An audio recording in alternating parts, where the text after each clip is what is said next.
Dera Ismail Khan region میں intelligence based کارروائی کے دوران 3 مطلوب دہشت گرد مارے گئے ہیں۔ سی ٹی ڈی حکام کے مطابق ہلاک دہشت گرد پولیس اور سیکیورٹی فورسز پر حملوں میں ملوث تھے۔ مزید جانیں گے ڈان نیوز کے نمائندے زاہد امداد سے رابطہ کرنے کی کوشش کر رہے ہیں۔ ڈیرہ اسماعیل خان ریجن میں انٹیلیجنس بیسڈ کارروائی کے دوران 3 مطلوب دہشت گرد مارے گئے ہیں۔ سی ٹی ڈی حکام کے مطابق ہلاک دہشت گرد پولیس اور سیکیورٹی فورسز پر حملوں میں ملوث تھے۔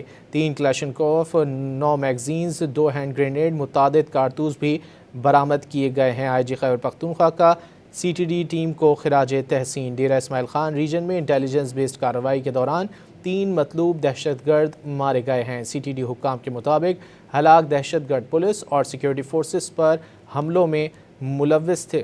مزید جان لیتے ہیں ڈان نیوز کے نمائندے زاہد امداد سے۔ زاہد، کیا تفصیلات ہیں اس کارروائی کی؟ جی بالکل، یہ ڈی آئی خان میں پولیس نے کارروائی کی ہے، سی ٹی ڈی نے، اور اس میں جو 3 مطلوب دہشت گرد تھے وہ اس کارروائی میں ان کو ہلاک کیا ہے۔ تاہم اب تک جو تفصیلات ہیں اس کے مطابق ہلاک دہشت گرد جو ہے وہ پولیس اور سیکیورٹی فورسز پر حملوں میں ملوث تھے۔